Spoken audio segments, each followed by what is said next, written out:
வணக்கம். இந்த பதிவுல நம்ம பார்க்க இருக்கிறது கடகலக்கு நண்பர்களுக்கு குரு பயிற்சி பலன்கள் 2024. மே மாதத்துல மேஷ ராசியிலிருந்து ரிஷப ராசிக்கு மாறக்கூடிய குரு பகவான் நம்முடைய கடகத்துக்கு லாபஸ்தானத்துக்கு வருகிறார். அப்ப லாபம் அப்படின்னா எல்லாத்துலேயுமே பாசிட்டிவா நடக்கும் அப்படிங்கிறது ஒரு கருத்து இருந்தாலும் கூட ஒரு கேள்வியாக நம்ம கேட்டு பார்த்து சில விஷயங்களுக்கு இந்த 11ஆம் இடம் என்பது கொஞ்சம் தடைகளையும் கொடுக்குங்கிறதையும் பார்த்துக்கணும். சில விஷயங்களுக்கு நம்பிக்கையா சந்தோஷத்தையும் இன்பத்தையும் நம்ம எதிர்பார்க்கிற பலன்களையும் கொடுக்குங்கிறதையும் பார்த்துக்கணும். அந்த வகையில கடகத்திற்கு பாக்யாதிபதியான குரு, 6ஆம் அதிபதியான குரு லாபஸ்தானத்துல இருந்தாலும் கூட இந்த கடகத்தை பொறுத்த வரைக்கும் குருவானவர் நட்சத்திர ரீதியாக பலன் எடுக்கும் பொழுது மிக மிக ஒரு யோகமான பொட்டன்ஷியல் வச்சிருக்கிறவர்னு சொல்ல முடியாது. ஏனென்றால் குருவினுடைய நட்சத்திரம் புனர்பூசம் 4ஆம் பாதம் மட்டும்தான் கடகத்துல இருக்கு. மிச்சம் 3 பாதம் 12ஆம் வீட்டுக்குள்ள இருக்கு, மிதனத்துல இருக்கு. அதே மாதிரி கடகத்துக்கு 4ஆம் இடமான துலாத்துல விசாக நட்சத்திரமா இருக்கு. கடகத்துக்கு 8ஆம் இடமான கும்பத்துல பூரட்டாதியா இருக்கு. இந்த 4, 8, 12 அப்படிங்கிறது நமக்கு சில அவஸ்தைகளையும் சங்கடங்களையும் கஷ்ட நஷ்டங்களையும் தோல்விகளையும் தரக்கூடிய பாவங்கிறத நம்ம புரிஞ்சுக்கணும். அப்ப அந்த இடத்துல அதனுடைய பொட்டன்ஷியல் வீரியம் குருவினுடைய ஆதிக்க பலம் அதிகமாக இருக்குது. ஆனா இப்ப 11ஆம் இடத்துல குரு இருக்கிறது இந்த கெட்ட பாவங்களுக்கு கெட்ட பாவமாக இருக்கிறதுனால அது மைனஸ் இன்ட்டு மைனஸ் பிளஸ்ஸா வேலை செய்யும். அப்ப என்ன நடக்கும்? கெட்டது நடக்காது. கெட்ட ஆற்றலை குரு தர்றதுக்கு வழி இல்லை, அதனால நன்மை தருவார். அப்ப குரு நமக்கு சந்தோஷம், நம்ம ஊக்கம், நம்மளுடைய சுறுசுறுப்பு, எதையுமே ஒரு தைரியமா தன்னம்பிக்கையோட செய்யக்கூடிய குணாதிசயம், இதையெல்லாம் உறுதிப்படுத்துவார். சமூகத்தோட நம்ம பழகிற விதம், நாம தகவல் தொடர்பு கம்யூனிகேஷன் பண்ற விதம், நம்முடைய அறிவை பயன்படுத்துகிற விதம், மூத்த சகோதர சகோதரி மற்றும் நண்பர்கள் வழி நம்ம எதிர்பார்த்த திட்டங்களை எல்லாம் நிறைவேற்றிக்க என்னென்ன வழிமுறைகளை கையாளலாங்கிறதுல எல்லாம் வெற்றி காணக்கூடிய ஒரு சூத்திரதாரியாக குரு விளங்குவார். அப்ப கடகத்துக்கு சிந்தனைக்கு செயல்பாட்டுக்கு வலிமை தரக்கூடிய வகையில் இருக்கார். ஆனால் அதே நேரத்துல இப்ப நமக்கு 4ஆம் இடம் அப்படின்னா, இப்ப நம்ம ஒரு வீடு கட்டுறோம், வாகனம் வாங்குறோம், உற்பத்தி சார்ந்த தொழில் பண்றோம், ஒரு மிஷினை வாங்குறோம், அந்த மிஷினை இயக்குறோம் அப்படின்னா அந்த இடம் 4ஆம் இடம். தாயார் ஸ்தானமும் 4ஆம் இடம். இப்போ குரு பயிற்சி ஆகும்போது இந்த 4ஆம் இடத்துக்கு நெகட்டிவா வேலை செய்யறாரு, 4ஆம் இடத்தை கெடுக்கிறாருங்கிறது.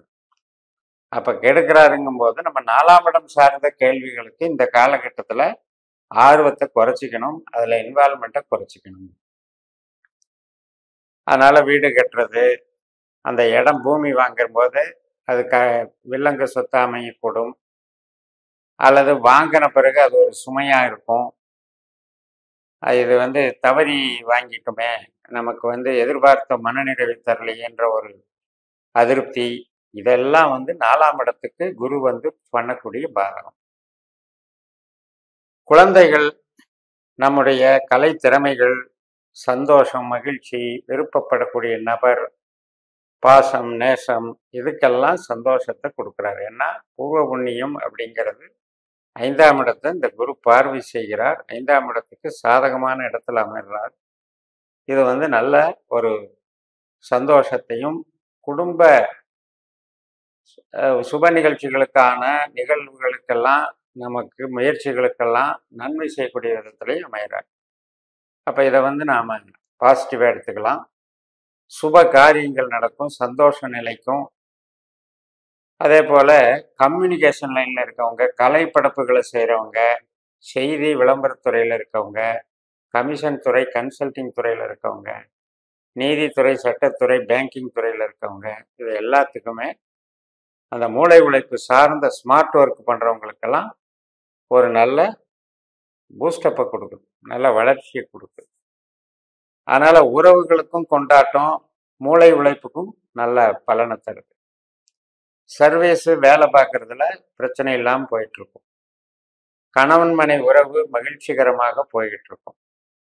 திருமணத்துக்காக புதுசா நாள் குறிக்கிறது, வரன் பார்க்கறதெல்லாம் சீக்கிரம் அமையறதுக்கு நல்ல பலனை தரும். இந்த காலகட்டத்தில் திருமணம் நடந்தேறும். குழந்தை பிறப்புக்கு ட்ரை பண்றவங்களுக்கு குழந்தை பிறப்புக்கு சாதகமான சூழல் அமையும்.